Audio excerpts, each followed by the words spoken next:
Hash it out podcast. Hash it out. Hash it out. Hey, folks. Good day. Good evening. Good being. How are you? We're doing good. And we decided that we wanted to talk about sex because we love sex and we love talking about it. At least I do. When I was in high school, you get those voting things on your senior year and you decide what you want to mark people for life in the yearbook. And I got dirtiest mind, not because my mind is dirty or I talk dirty or any of that, but because I was able to have conversations that other people weren't able to have. And actually people came to me when they had things they needed to talk about sexually wise. And in high school, that's when you're discovering yourself, whether you intend to or it happens to you. A lot of times people have their first sexual experience in high school. Or before or after, that is. Anyway, I always thought I would be a Dr. Ruth kind of person, and here we are. So this is my opportunity to talk. How about you, Josh? Hi. Yeah, I don't know. I mean, we're, men and women are very different when it comes to this. We were on our walk this morning, and Lemia was like, "Well, what do your guy friends talk about with their first sexual experience?" And I said, "Well, that's your first problem, is that you think the guys talk about that." I can't ever really remember having a conversation with a male friend of mine specifically talking about like their sexual experience. I don't know. It just wasn't in my, my friend group or whatever. We weren't, in that. Not that any of us weren't trying to do that, but we just never really talked about it, which probably is the whole big taboo thing about what we're seeing here in this world, in this country, is that, oh, you can't talk about things that are, behind closed doors, whether that's sex or other things going on that are in the world. But anyway, get back on the sex topic. I think there's such a difference in, obviously cultures from country to country, but also, the classic men and women, differences. Women are generally more open to talking about their feelings and this and that and the other thing, and men are like, how was that game the other night, kind of thing. And I think that there's a place, a healthy place for men and women to both have conversations about this, and not just like with only men and with only women. But I think there's a place that we all need to talk about what it is, that gets us excited or turned off or turned on, or whatever it is. But like, there is a dialogue, instead of like maybe learning from a magazine or a video or whatever. You're thinking, oh, this is just how it's supposed to happen. It's supposed to just be so easy and so fast. And the reality is that everybody takes time to warm up. Men are a little bit easier to get going, but in general, everybody likes to have a little bit of playtime and fun time and just connection, as opposed to having sex, if you will. So yeah, let's go from there. What came up for you? Well, like you said, men are more outward physically and how they are. And actually, I was talking to a dear friend of mine the other day about men and women and just how we handle things in general. And it's like, yeah, when men are upset, they're physical usually. Like they'll punch a wall or they'll go out, like leave the house and go for a run or go for a walk, or it's a very physical experience. And sex is that way as well. And for women, we tend to ruminate over things and talk about them and hash it out over and over and over again. And when women are fighting with other women, they tend to be manipulative and conniving and like, using their mind and their emotions to get to someone, versus like men are very physical. And when you look at sex, it's that way as well. Like we need to be in the headspace. I mean, I think everybody does, but I was talking to Josh this morning, and we were walking, and I said, God, like I'd love to talk about, our first orgasm. And I said, don't, wasn't What- that such a profound thing So for do you you? remember yours? Do Yeah. you remember it? And what did you say to me? I have no idea. That made me laugh so hard because I don't know about I would say you. teens, early teens. I don't know. I can't remember a specific time. I don't know about you There's as been so far as many. women are concerned, but my first orgasm is something I will never, ever, ever forget because it took so much to get there. I had to learn. It's like I had to learn about the headspace. I had to learn about getting my body to get to that place and like what it took. It's like it was a discovery process and it took a while. And luckily, I was in long-term relationships most of my life. So I was able to try to discover, and with, some, it never happened. Not some. I sound like I've been with like a million people.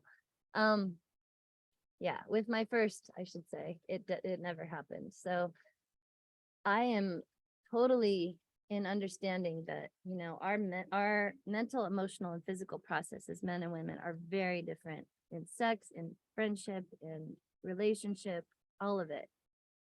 Very physical versus very emotional or mental. And I'm not saying that men don't have an emotional or mental aspect to it, because they certainly do. But like Josh says, it's just a lot easier to get into it. And then we we kept the conversation going because the reason why we were talking a little bit is trying to figure out and organize. Josh was invited to a bachelor party, and women have such strong feelings, especially married women that I've talked to, about bachelor parties and their husbands going to bachelor parties. And There's been movies made about it. there have been movies. It's some of the funniest movies I've ever seen are about bachelor parties. Especially the one called Bachelor Party with Tom Hanks. I don't know if you've seen that, but it's one of my favorite movies. It's a lot of date, but Really out of date, but still really hilarious. Yeah. Still comes on. have once to in a remember while. the time and honor the time and where we've come, right? Yeah. But people say, are you okay with it? Well, it's interesting. This bachelor party Josh has been invited to, there's like different levels of it because it's like a 3-day event or 2-day event. It feels like an Indian bachelor party, Indian wedding bachelor party. Like, wait, 7 days? No, 3 days of a bachelor party. Anyway, it's over Memorial Day weekend, and it's like going to be like a Friday, a Saturday, and then leave Sunday. And I'm just, a couple of my other married friends, we're all just going to go up for the afternoon on one day and then come back that night. They're only going for the stripper that No, day, and stop. that's it. No, I'm just kidding. To me, a 3-day bachelor party for a man is like their dream come true, and for a woman, it's like their greatest nightmare. At least for this woman. No. I'm gonna just say, just from talking, and also who I used to be before I met you. I don't know. I think we go through many relationships trying to figure out who we are and how we feel about things. And any other boyfriend, I should say, because I've never been married before, but any other boyfriend that I ever had Before me, she's married now. before In case you Josh, forgot. I would have had a serious problem with. And actually, one boyfriend that I was with for a very, very, very long time, the way that, I kind of sealed it was through this whole idea of a strip club kind of thing. And yeah, I was not okay with it at all. Like I was very insecure, and obviously if I didn't marry the person, we were not as tight as my married relationship is now. Although I don't want to say that I'm like, yeah, go and be around naked women. I do have to say that we have watched porn together. We watched, people having sex on TV and people naked on TV. And I have zero problem with that. I think it's actually something you can use to help bring some spice. But on TV and in person are very different. The fact that my husband is not one of those that, like we have friends that have significant others that, they're gonna marry, that go out to strip clubs nightly, like it's just kind of their thing that they do. It's like what do they call it? The bar. Yeah, the bar. It's just the bar. Come to find out, it's a topless bar. First he said it was a bikini bar, and then we realized, well, it's the bikini that they're not wearing that they're talking about. Anyway, I feel very blessed and lucky that I'm with someone that's not interested in that, and maybe, he needs to answer that for himself, but from our conversations, not interested in that. So when you're in a relationship where you feel secure, where you are on the same level, where you communicate really well, you really shouldn't have a problem with it, but we all have our comfort zones. And yeah, do I want to send my husband out to watch naked girls and be there to have a lap dance? Absolutely not. And I, on some levels would not feel good about that. But if it's something that he wants to do and it's like, why are you restraining me and keeping me back from something I want to do? Then by all means, but then you need to ask, like, why do you need to do that? So Yeah. I don't know. What's your thoughts on that? Yeah, I mean, first, I just want to talk about, you kind of had a few points earlier that I just want to bring up. There's talk about orgasms, and I'll get back to the bachelor party thing. There's, for women, or I'll talk about men first because I'm a man. It's pretty easy. It's an external orgasm. There is,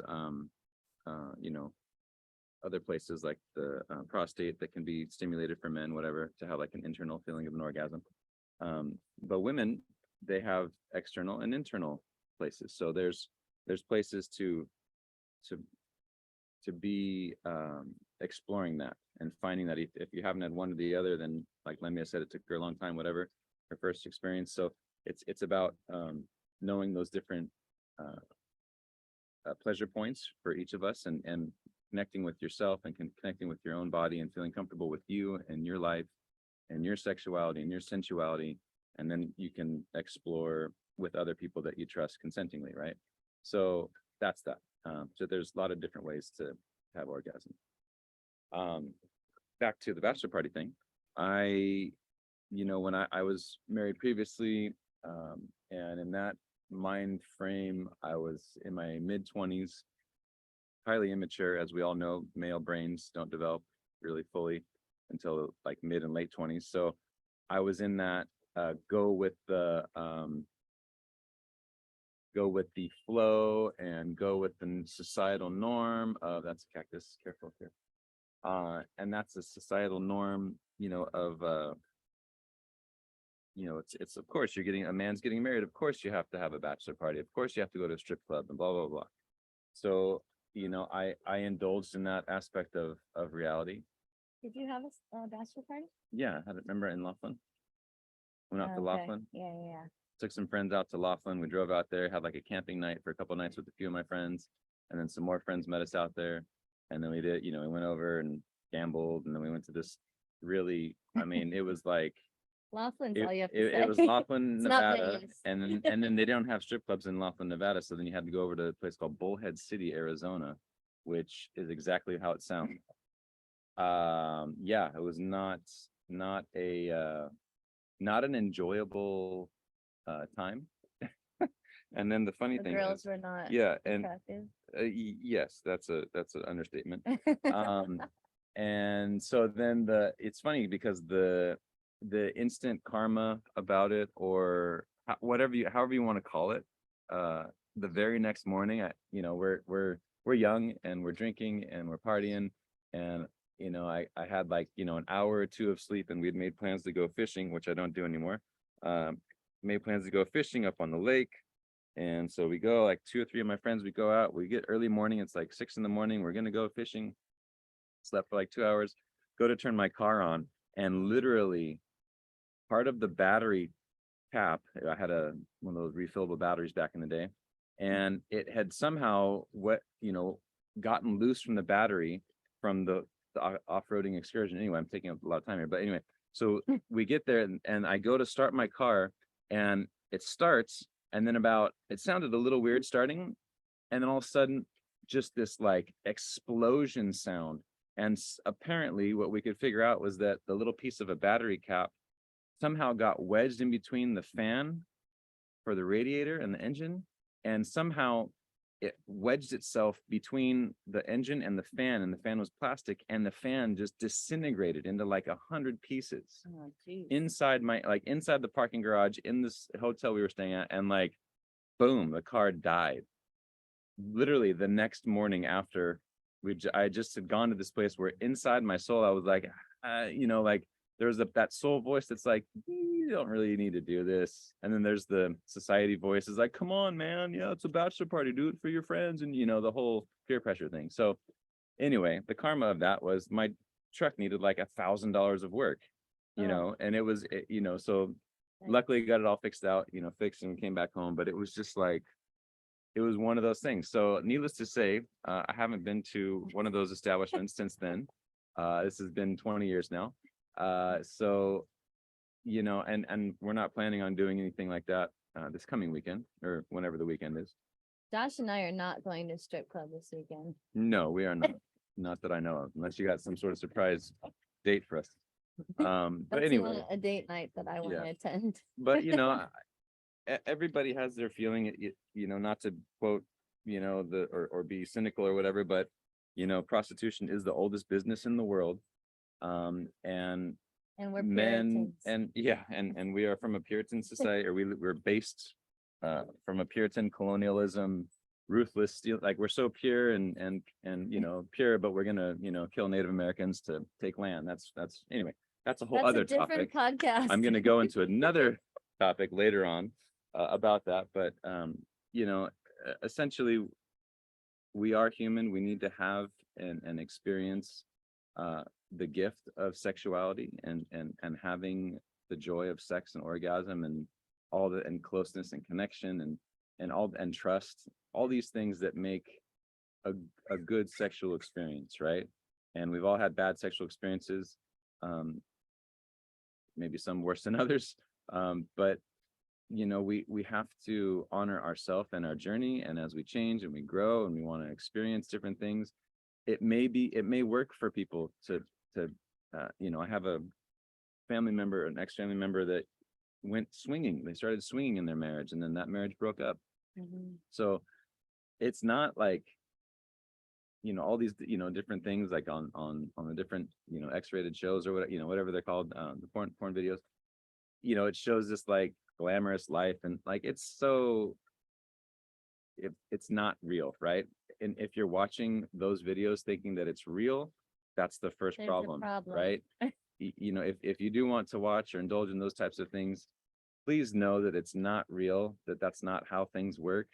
um you know it's all staged, it's all written, it's all choreographed, it's all directed, right? Just like any other movie you would ever watch.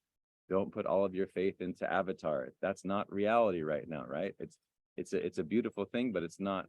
We don't live on Pandora, right? We live on Earth, and we get the metaphors of it, and we use those metaphors and those lessons for our life, just like any other thing else you would watch, movie, TV, whatever. So don't take, if you do watch those things with your loved one or by yourself, just have that sense of reality, that it's not real and that it's not what sex is, or the only thing sex is, I should say. I think the big thing for women is, and men, but I think men shut that side out because it's easier, because it's a very physical thing, sex is, and they're very physical beings. But for all of us, if the heart is not in it, it's not going to reach those depths. It's like the deeper your heart opens to another soul, the deeper your love can grow, both physically, emotionally, mentally, spiritually, on all levels. I also want to make a note because I was sexually abused as a young teen, and by a family member. When something like that happens to you, it's like all the doors close and you have to find a way back in. Like, you're not the same person, and you don't look at sex the same way. You're actually, I would say, for me personally, I was way more open to discovering myself through sex before I was molested. After I was molested, it was more, I realize I'm here as a tool for men, and I want to make sure the man is happy. And, yeah, if it happens for me, great. If not, that's not really what it's all about. I think in my mind, something shifted, and I didn't believe that I deserved pleasure, because I felt that anytime you come across as sexy, then you're opening yourself to abuse, which unfortunately did happen again in college, with someone that I knew. I was taken advantage of. So I've just learned this: you have to have trust, you have to have healing and openness with the person you're with, or it tends to kind of close those doors, and then you have to find the key to unlock them again. Luckily, I'm with the most amazing human on the planet, who is very understanding, patient, kind, communicates with me, is very sensitive. And to be with that kind of a person, you can work through anything. You can, unlock all those doors that were locked and bring a lot of healing. But when I have to deal with this family member that did this to me, not blood related family, but married in family, all those things come up again, and then it takes me time to open up again. So there is the abuse side of sexuality that, unfortunately, I think it's like 1 out of every 3 women has been either molested, raped, or sexually abused. So I know that in just talking about this, a lot of women are going to be like, yeah, I had an experience. Maybe you don't have the same experience as me, and maybe you didn't react to it the same way as me, but that is a big factor. So on the man side, having that understanding that, really to unlock a woman, like sexually, emotionally, and on all levels. It's about being real, having that heart connection, having deep, profound trust. And once the heart is open that way, then actually sex can go even deeper beyond what you thought was possible, because the lovemaking I have with my husband now is nothing that I ever thought was possible with anyone else. So it's the love is what unlocks the door and makes it all happen. And I know it's very cliche, and there's people that are just out there having sex on Tinder and all those apps of just get laid and you're going to be so happy. I don't think either men or women are happy when it's just physical. I think it's easy to hide behind that because maybe something happened to you, and it happens to men as well. One of Josh's dear friends was molested by a neighbor, so or a friend on the street, another male. So it happens male on male, it happens male on female, it happens opposite of that, female being the abuser. See that all the There's time. a lot of parent or teachers, rather, like young women teachers that are, you can look on the news. There's quite a few, unfortunately, cases of 13, 14-year-old boys getting taken advantage of by older women. It happens It almost happens everywhere. It's in the person. Yeah, If you're an it's- abusing person, then it doesn't matter if female or male. Yeah. It happens. And it's not to shame or blame anybody that has had that happen to them or that has done that, because chances are the people that are doing these types of acts of non-consensual sexual anything to minors or adults, it comes from a place of they were most likely abused in some way, shape, or form along their journey of life. And like when we were in massage school, there was a big topic about that, about touch and sacred touch. And that was really healing for me. yeah, and how like if you were in a place where you're touching a client or whatever, especially women with working on men, it was like, and there's like an inappropriate move or whatever, there's all like you put your boundary out, this is you reaffirm the person, like this is a healing massage, this is nothing other than that, and then obviously stop the massage and whatever, report it, whatever. But we're talking about like how to honor the sacred touch and how to connect with sacred touch. And part of that, like Lemia alluded to earlier, is no matter if it's something that has happened to you by someone else non-consensually, or it's you discovering your body and not feeling confident about a certain aspect of it, there's a place to have that self-love and that self-touch and that self-acceptance. And that's where it really starts, first and foremost in my heart. Because if you're not loving yourself and not able to connect with your own feelings and touch, then it's going to be really hard to share what you like and also connect with somebody else in a soft, gentle, loving way. And abuse can affect that as well. Sure. Because I remember having a desire to touch myself before, and then feeling shame and guilt and dirty and not good afterwards. And I never wanted to do it again. Obviously, all that has healed, but to come full circle to how I started this, and wrap it up a little bit. The reason why I was the dirtiest mind is, when you have had something crossed, a boundary crossed, and someone that you trusted has, an adult that you trusted has abused you and has taken away that innocence and that trust that you have in life, you tend to talk about it a lot more. I mean, notice the people around you. And this is good for parents to see as well. If all of a sudden your kid is talking about sex a lot or becoming hypersexual, there's been a boundary that's been crossed. And I've learned a lot about this just from my own life.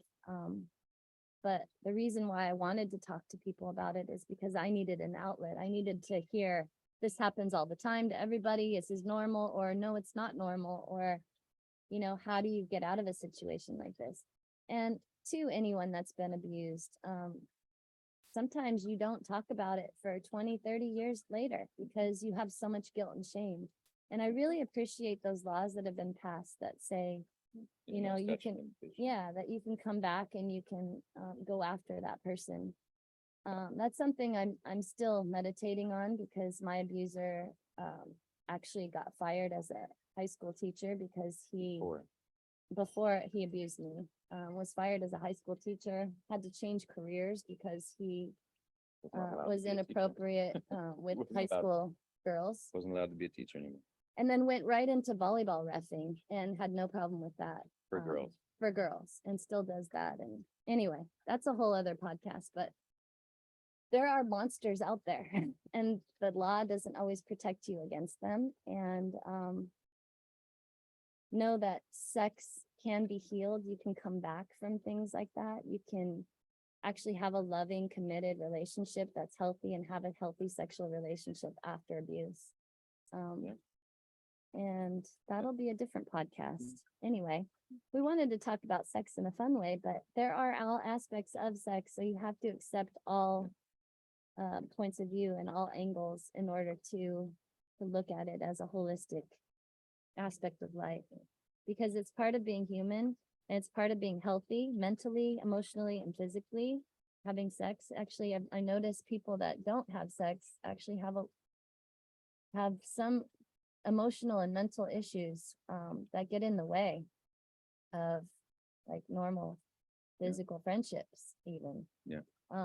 And even the mental health, so whether it's with yourself or someone else, sex is a healthy aspect of life that we all have to find peace within ourselves. Like Josh is saying, loving yourself first before you can love another, and that's really the key to the whole thing. Just gonna say something. I think we're good. Just honor yourself, honor your journey. Again, reach out. Thank you for listening to this discussion today.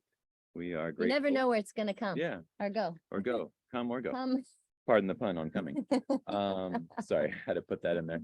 We have some Venus minds. If you know what Venus is all about, Lemia and I are full of Venus playfulness and sensual. There's a body part that rhymes with Venus, and that's what Venus is all about. And the other body part that doesn't rhyme with Venus. It rhymes with Dolores, though. Yes. And Stussy. On that note. Anyway, just had to make you laugh there at the end. Again, appreciate you. Share with your friends. Let them know that we are real silly. We're real silly. We're really silly. We love to just talk about life. And thanks for sharing life with us. And look forward to hearing from you and talking at you soon. Peace and be well. Hash it out. Podcast. Hash it out. Hash it out. Peace.